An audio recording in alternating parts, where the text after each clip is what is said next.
Sandhan और Gujarat integrated classroom સેટેલાઇટના માધ્યમથી જોડતી કડી એટલે સંધાન. Good morning, my dear students. In this lecture, we are in paper number 211 of semester 4. You know what this paper is about? The paper is called History of English Literature 1798 to 1832. What age is this? Need I ask you that question? Now that you are students of Sem 4, I'm sure you do remember what you began in Sem 1. Remember the foundation paper in which we introduced you to different ages, the different ages of English literature, the time period in which that particular age of English literature is considered.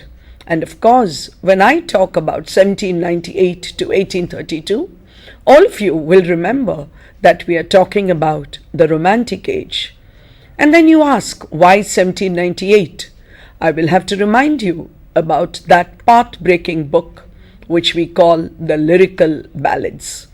The Lyrical Ballads, published in 1798, the preface and the book written by Wordsworth and Coleridge, the first generation poets, the first generation of the Romantic age. So in this paper, you are studying about the history, the characteristic features of the Romantic age, and then we go on to looking at the various writers. You have already seen some novelists like Jane Austen and Walter Scott. Today, we are going to look at a very important essayist. The essayist that I'm going to talk about today is Charles Lamb.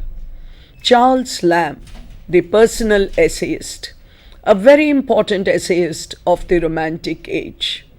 The title, as you see, gives you his dates. On the first slide, you can see the dates of Charles Lamb. Charles Lamb, the essayist, 1775 to 1834. 1775 to 1834. 1798 is the beginning of the Romantic age. As I've just mentioned, he lived and wrote during this period. What are the characteristics of this age? This, of course, is a quick revision for you because you've already looked at the characteristic features of the Romantic age.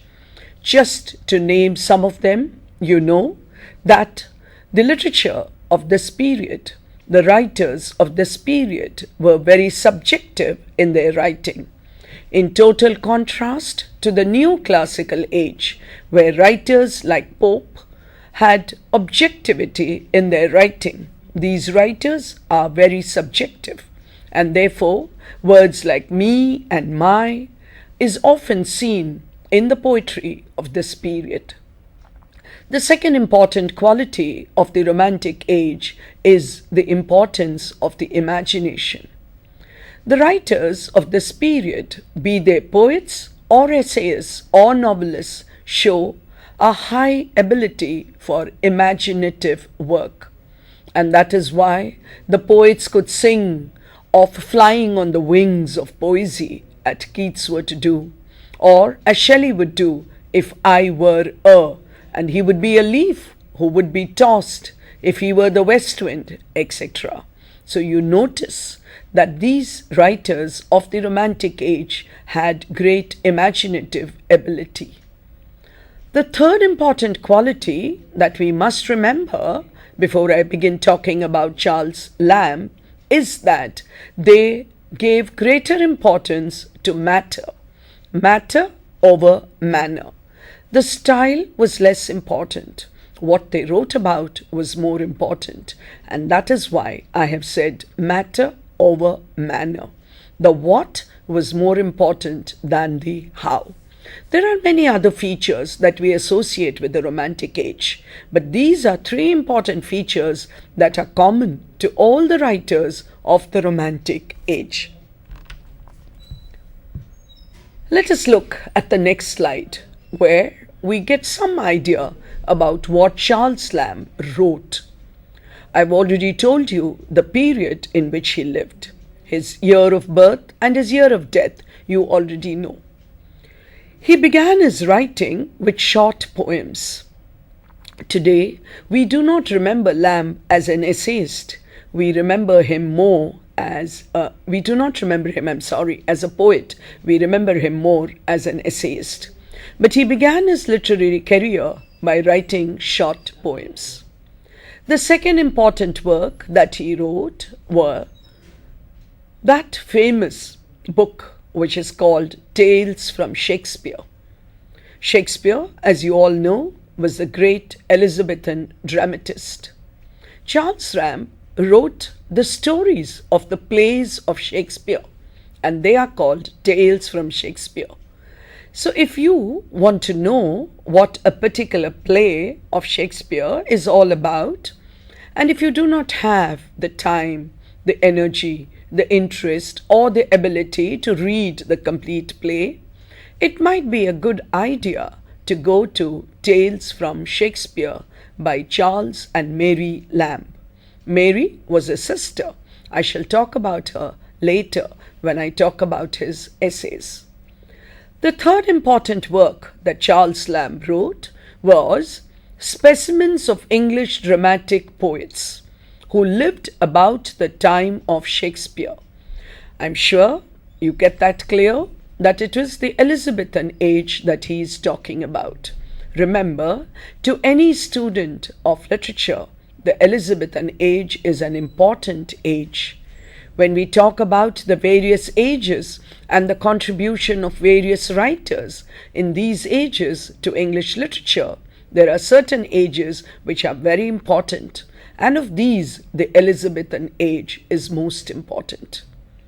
I'm repeating myself when I say that we talk about Charles Lamb as an essayist, and that is why the essays of Elia are very important. Who, you might ask, is Elia? Elia is a pen name that Charles Lamb took. The pen name is a name that writers who do not want their identity to be known take on in their works. So the essays of Charles Lamb have come down to us as essays of Elia and later essays of Elia. Elia is a name that he chose. Critics have played the guessing game about where the name came from. Of that, we are not very sure because there are many theories. But certainly, his essays are popularly known as the essays of Elia. The next kind of work that Charles Lamb wrote is his literary criticism. Lamb worked as a clerk for many, many years, for almost 30 years. He lived in London, but he did read a lot. He was fond of reading. He was fond of books. And from that reading probably is born his literary criticism. So we have Lamb writing some poetry, some criticism, some tales, some stories from Shakespeare, and of course his essays. What kind of essay did Charles Lamb write? I'm sure you remember the neoclassical age where the periodical essay was very popular. It was then that with the printing press, with an increase in the reading public, with more and more writers turning to writing the essay, which we call the periodical essay because they were published in periodicals, that the essay as a literary form gained prominence and popularity. But when we talk about Lamb, we talk about another kind of essay. It might be a good idea at this stage to remember one of the first essayists in English, Francis Bacon, who wrote what is called the aphoristic essay. So, to quickly remind you, you already know the aphoristic essay that Bacon wrote in the period of the Renaissance. You know the periodical essay, which writers like Addison and Steele and Johnson, Dr. Johnson, mind you, not Ben Jonson, Dr. Johnson and Goldsmith and Swift wrote. These were the periodical essays, who wrote essays in the 18th century or in the neoclassical period. But I'm going to talk to you at length about Charles Lamb. And the essay that he wrote, as I mentioned to you, is called the personal essay. Let me first try and describe to you what are the chief characteristics of a personal essay. It is personal. So it is almost as if the writer, the essayist, is having a conversation with his readers. What do I mean by that? It is a very informal kind of essay writing. It is a mixture. It is an interesting mixture. It is an informal mixture of storytelling, fact, wisdom, and personality. When I talk about some of the essays of Charles Lamb, I will show you how all these characteristics come across so beautifully in the essays that Lamb wrote. What do we have? We have storytelling. He narrates some incidents and so beautifully in Dream Children. There are facts because we come to know about his childhood.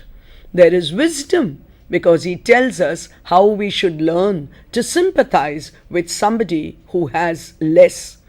And Lamb did it to a great extent in the way in which he took care of his sister Mary, who had been and who was almost till her death quite insane. So you have wisdom and of course the personality of the writer, of the essayist comes across. It's not an autobiography, my dear students, but we do get glimpses of the personality of the writer. So what are the characteristics? I'm going to have more for you, but let's quickly sum up some of the characteristics. 1, it's like a conversation. 2, it is very informal. 3, it is storytelling. 4, it combines facts with wisdom. 5, we do get to see the personality of the writer. I hope you are taking down your notes because that's important for you to remember after you go back home or when you are preparing for your exams. Shall we continue with the characteristics, my dear students? Well, the next one is the personal essay examines a subject outside of the self. I just told you it's not an autobiography. We are talking about something else, but we are looking at it through ourselves. Think of a camera. You have the lens. The self becomes the lens through which you view something outside of you. I'm thinking of a beautiful essay called Old China. You know, China is the name of a country, but China is also the kind of, the cup and saucer that you use at home. You know that it is called China, probably chini mitti, we call it. Well, he talks about Old China. He describes the beautiful cups, the old cups and saucers that he had. He talks about how they bought it. And he also describes, so it is his own idea of what he sees, the designs that he sees on the cup. So we are viewing something, we are viewing Old China, but we are viewing it through the lens of the self. The subject of the personal essay may be the self, but the self is treated as evidence for the argument. That is, the writer is telling us something. He's telling us something about something, but through that we also come to know something about the self. We come to know something about the personality of the writer, of the essayist, in this case Charles Lamb. The passages of narrative appear but generally get used as evidence for the argument.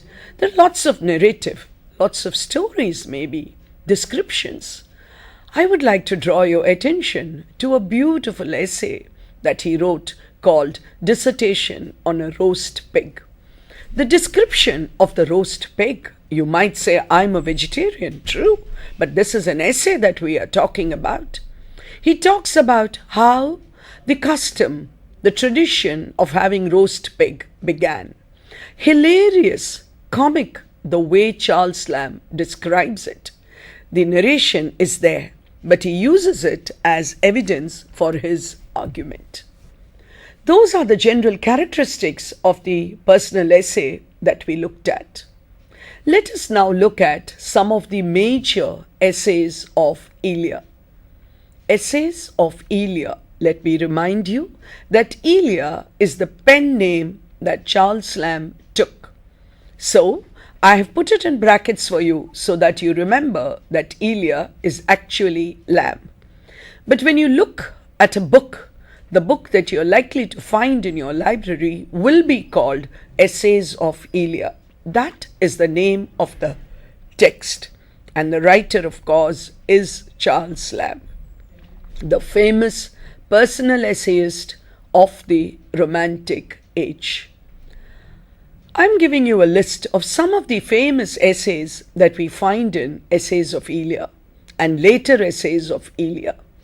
The South Sea House was where his office was located. Oxford in the Vacation, Christ's Hospital, New Year's Eve, All Fool's Day, Grace Before Meat. In each of these essays, the characteristics of Lamb that I talked about do come across. What are the characteristics? Can you quickly try and remember? Remember, it is an informal talk that he is having with his readers. Some more essays. Grace Before Meat, my first play, Dream Children. Just to give you an idea of how all the characteristics can be seen in the Essays of Elia, the characteristics that I listed for you before I gave you the names of the essays, I want to talk about Dream Children, a reverie for some time. You will enjoy listening to it, my dear students, because Lamb is in conversation with his readers. How does he do it? He imagines that there are children sitting in front of him, his children, and he starts talking to them about his childhood. Remember, there are sitting in front of him his children. And he's talking about his childhood. That means he's talking about the past. He describes his own childhood. He talks about the wonderful summer vacation that they spent in grandmother's house. He talks about how wonderful a woman his grandmother was. He talks about his brother who had a limp. He talks about that brother who died, and how, when the brother was alive, Lamb showed no sympathy for that brother who limped. He talks about that wonderful house where the grandmother worked. And so the story goes on, and we enjoy going through the rooms of that big house where his grandmother worked. We love walking through the gardens, looking at the fruit trees that they climbed. And then he talks about the woman he loved. And towards the end of the story, towards the end of the essay, comes the real sad fact that the children sitting in front of him are merely figments of his imagination. I'm repeating that for you, my dear students, so that you understand the pain with which, the sorrow, the sense of nostalgia with which Lamb is writing this essay. He's talking about those children who are sitting in front of him, but at the end of the essay he tells us that the children are not there at all. They are merely dream children, because he did love a woman called Alice, but he never married her. She married someone else. And he tells us at the end of the essay that if he had married Alice, these would have been his children.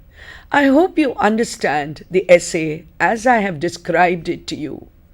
That the sorrow that Lamb feels in not having married Alice. In fact, I want to tell you at this stage, my dear students, that Charles Lamb never got married. He never married. Remember, I told you I'll talk about his sister again. He never married because he had this mad sister who he had to take care of. Why did he have to take care of her? Just imagine, she was so mad that in a fit of frenzy, in a fit of madness, she had stabbed her own mother. She had killed her own mother. Poor Mary was so mad. But Charles remembered the wonderful childhood that they had spent together. In his essays, he calls her Cousin Bridget. But all of us who know Lamb's life know that Cousin Bridget is actually his sister Mary. He never married because he wanted to take care of his sister Mary, of his mad sister Mary. And that is why he never married Alice. I just want you to understand, by talking about this essay in detail, I'm giving you an idea about the wonderful way in which Charles Lamb allows his personality to come through in his essays. We feel that Charles Lamb is sitting in front of us, as he says, in his armchair. Many of the people about whom he has talked in this essay, dream children, have gone. They are not even alive, but he and his cousin Bridget are still there. Do you understand, my dear students, now the title of the essay? Dream Children, a Reverie. What is a reverie? A reverie is a dream. A dream, a memory. A dream that you are probably having when you are awake. It is filled with nostalgia for the childhood that Lamb remembers, that Lamb feels sad about, because many of those people are no more alive. Another essay that we could look at is The Praise of Chimney Sweepers.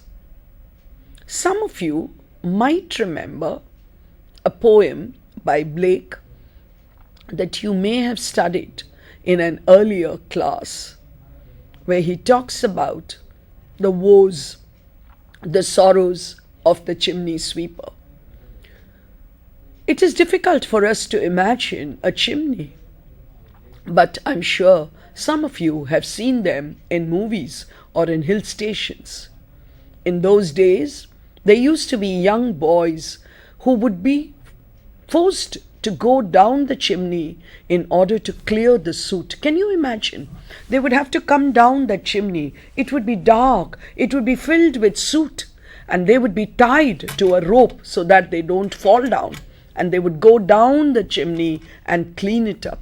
And Lamb is talking about the chimney sweepers. The other essay that I've mentioned is a dissertation upon roast pig. I mentioned it in passing, and I would like to mention it again. Lamb describes in detail how this tradition of the roast pig began. He says, and he writes it with such humor. We smile as we read through it. In fact, someone very beautifully said that when we read Charles Lamb, we smile through our tears, because there are tears, because there is sorrow, there is nostalgia, there is something about what he has lost, but at the same time there is so much of humor. And therefore, he talks about a dissertation upon roast pig, where he says there was this farmer who had gone out, and when he was going out, he told his son to take care of the baby pigs in the hut. The son fell asleep. The little boy, he fell asleep. The hut caught fire, and all the pigs were dead. The pigs were roasted alive. When the farmer came back, he was shocked to see that the pigs were dead. He put his hand to it, and remember, because they were roasted, because they had been burnt, they were still hot. The farmer's fingers were burning, so he put it to his mouth. And Charles Lamb writes beautifully that that is how the taste of the roast pig first came to the farmer. And ever since then, farmers thought that they had to burn the hut in order to have roast pig. Lamb is making fun of the human inability to use their brains to do something properly. A very humorous essay. And if you do get time, my dear students, you must read some of the essays of Lamb in order to appreciate them really. Having given you a list of the essays that Lamb wrote, Let me now talk about some of the characteristics of Lamb as an essayist. I began this lecture by telling you something about the characteristic features of the Romantic age. And remember, Charles Lamb belonged to the Romantic age. And hence, naturally, we do see some of those characteristics, many of those characteristics in Charles Lamb too. Remember, the first one that I talked about was subjectivity. You remember subjectivity, where the writer writes about himself. I talked to you about Keats and Wordsworth and Shelley, the poets, and also the writers, like essayists like Charles Lamb. Subjectivity. He deals with himself. He writes about his experiences. I hope you can see the difference between subjectivity and objectivity. In an objectivity, the writer is absent. In subjectivity, the writer is very present. He tells you what he thinks, what he feels about a subject. If I point out to something and say it is white, it is an objective statement because the object is at the center. But if I point to the same thing and say it has a nice color, you understand that the speaker probably likes the color white, and therefore my second sentence becomes a subjective sentence. When we look at romantic writing, we would notice that a lot of it is subjective. The second characteristic that we see in Lamb as an essayist is that he deals with familiar subjects. There is a familiarity. He talks about childhood. He talks about the experiences of vacation. He talks about hospitals. He talks about holidays. He talks about seasons. He talks about what people love. He talks about the experiences of the young as well as of the middle-aged. He talks about his experiences as a clerk in South Sea House. Remember, all these are common, familiar experiences. And that is why the second point that I have for you is familiarity. There is nothing which the reader does not know, but he is able to make it so special that we enjoy Lamb's description. The third characteristic, the third feature, the third quality of Lamb as an essayist is his ability for imagination. Again, remember, this is a characteristic quality of all romantic writers. So, we see his ability for imagination. I just talked about Dissertation on a Roast Pig, where it is his imagination. Again, I talked to you about Dream Children, where he imagines that those children are sitting in front of him listening to his story, when actually there are no children at all because it is a reverie. We do notice that in his essays there are bits of autobiography pieced together. I told you once before that Lamb is not writing an autobiography, but Lamb is writing about the self. Or even when Lamb is writing about something outside, he views it through the lens of the self. You have to imagine again, my dear students, a camera. A camera has a lens, but what is the lens that Lamb is using? The lens that Lamb is using is the self. That means Lamb is always present in all his essays. That does not make him an egotist. It's not as if he is proudly proclaiming about himself, but he's talking about life as he has seen it, as he has experienced it. And that is why we come to know a great deal about Lamb's life, Lamb's likes, Lamb's sorrows, Lamb's joys, Lamb's hobbies, etc. when we read Lamb's essays. And that is why I'm telling you that seems as if all his essays are pieces of autobiography which have been put together. In his essays, we do get an idea about what Lamb liked. His whims. He loved buying old books. No, he loved going to old bookshops and looking at the books and feeling bad because he could not buy them. We see his prejudices in many of his essays, what he likes, what he does not like. We see all that. In his essays, we also come to know about his family members. I talked to you about his grandmother. I talked to you about his brother. I talked to you about his cousin Bridget. It is through the essays that we come to know about the family members, about the acquaintances, who his friends were, where he went, what he liked doing. We come to see all that. Remember, there is humor. But even when there is humor, there is also pathos. Pathos is a kind of sorrow. It's not the kind of sorrow that you would call tragic or that you would associate with a tragedy. But it's a kind of sorrow that brings a lump through a throat. It's a kind of sorrow that brims, that makes your eyes brim with tears. It does not mean that you weep loudly, but the pathos is there. And that is why, I repeat, when we read the essays of Lamb, we smile through our tears. There is humor and there is pathos. And there is a great, great love for humanity. The Romantic writers, most of them, Lamb in particular, Wordsworth was another, where you see the love for humanity coming across in their writings. You see that in the Lucy poems, for example, of Wordsworth.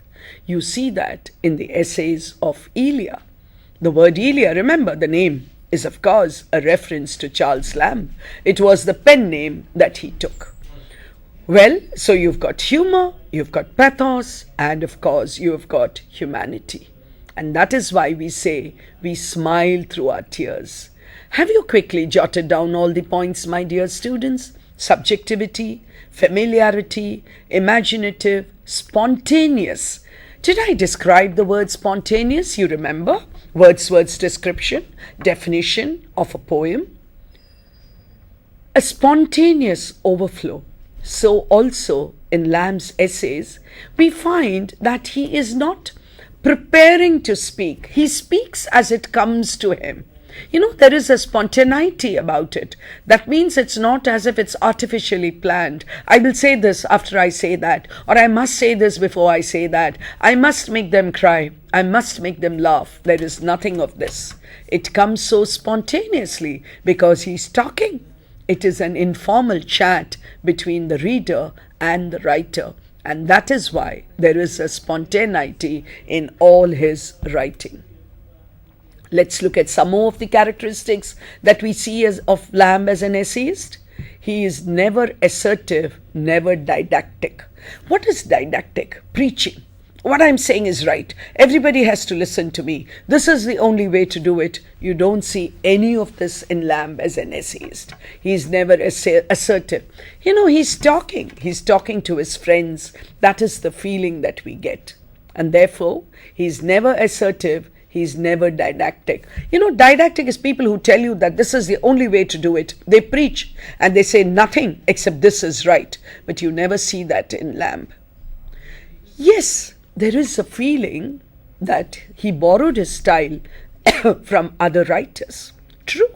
I've already told you that Lamb was very fond of reading. And when he read the Elizabethans, for example, maybe there was a lot in Elizabethan writing that he liked. And therefore, sometimes we think that the style that he has is not his own. He has borrowed it. But I would go that far to say, of course he borrowed it, but he made it his own. As a critic has said, the blossoms are culled from other men's gardens, but their blending is all Lamb's own. To cull is to collect. You pluck some flowers from here and you pluck some flowers from there, and then you make it into a beautiful bouquet. Whose is the bouquet? The bouquet is yours. So also Lamb collected blossoms. He collected flowers from other people's gardens. This is with reference to the style that I'm talking about now. It was a style which seems to be borrowed from earlier writers. Yes, he did borrow. He wrote in prose, but so often the prose doesn't seem to be prose. The prose almost becomes poetry. There is such a beauty about it.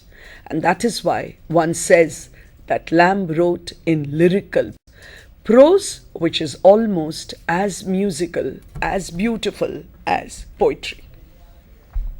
Let us look at what some of the critics have to say about Lamb. As I explain to you what each critic says, some of the characteristic features of Lamb will become clearer. So remember the points that you've already made. You can add some more. There could be sub-points to the points that you've made.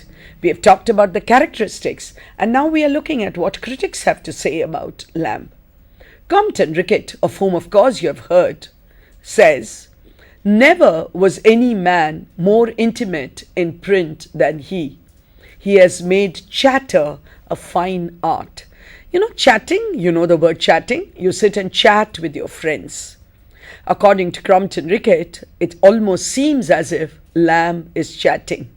But then it's an art because it's put into print. He's writing an essay.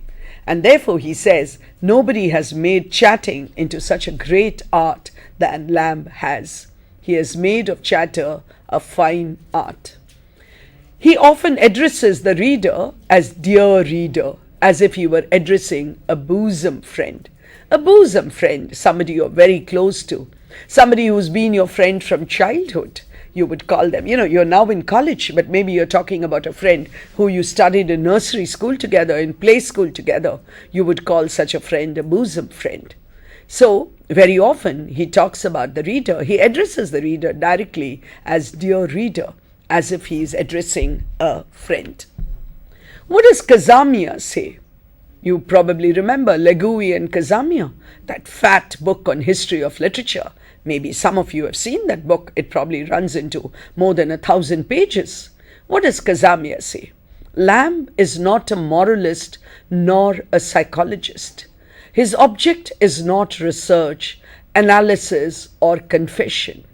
He is above all an artist. He has no aim save the reader's pleasure and his own. So what is he doing? He's not preaching. He's not a psychologist. He's not trying to understand the reader. He's not interested in research. He's not interested in analysis. He's not confessing, standing in a confessing booth, saying that these are the sins that I've committed. No. What is he? He's an artist. And this artist, what is his aim? You remember, art has different aims. Somebody says to teach, somebody says to please, somebody says to elevate. And what does Lamb believe? According to Kazamia, there is only the reader's pleasure. So art to him is for pleasure.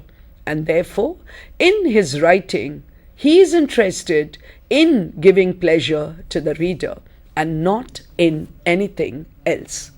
What does some other critics say? He would interrupt the gravest discussion with some light jest, and yet perhaps not quite irrelevant in ears that could understand it. He's talking about something very seriously, but you see that in old China.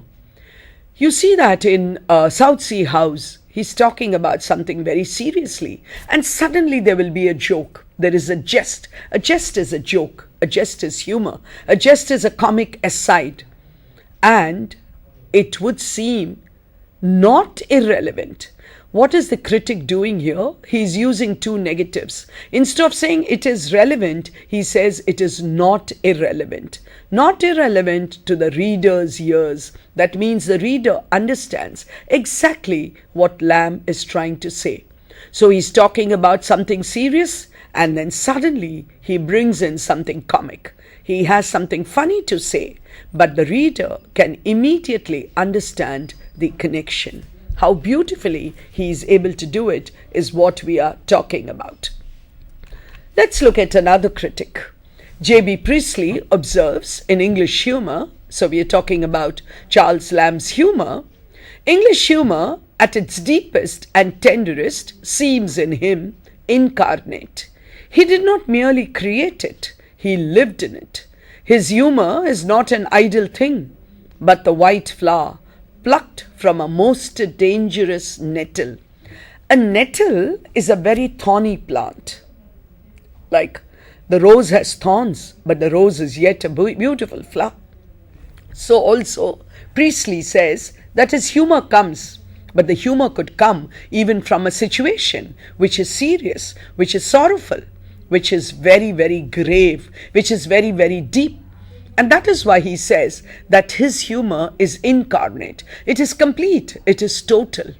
He did not do it for the sake of creating it. Humor was a part of his life. Remember, he smiled through his tears, and he taught us to smile through his tears. And therefore, his humor is not an idle thing, but it has been plucked from the nettle, from the thorny nettle. Another critic says, like all the romantics, he is self-revelatory. Remember the point? Subjective, bits of autobiography, etc. He is self-revelatory. But there is nothing in him of the egotistical. He never tries to say, I am great, only I am great. He talks about himself. Again, to go back to the metaphor of the camera, he is looking at the outside world through the lens of the self.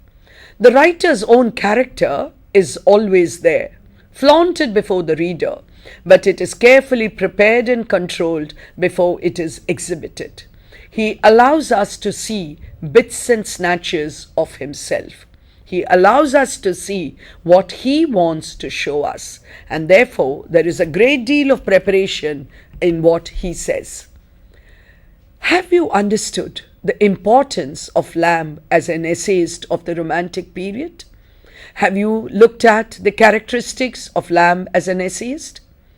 Do you remember some of the names of the major essays that Lamb wrote? Do you know the pen name under which Lamb wrote? Do you know which age he belonged to? Do you know from which writer, which dramatist he took the tales which we now know as Tales of Charles and Mary Lamb? Well, if you know all this, I must admit that you have been paying great attention to this lecture. But remember, the proof of the pudding is in the eating. So do go back sometime to your library, pick up a book, Essays of Elia, and do read one essay. And if you decide to read only one essay, I think it should be Dream Children or Old China. All the best, my dear students.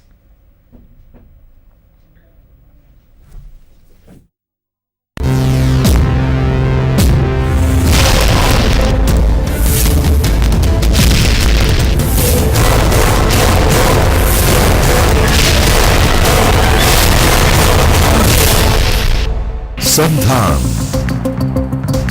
All Gujarat Integrated Classroom. સેટેલાઇટના માધ્યમથી જોડતી કડી એટલે સંધાન.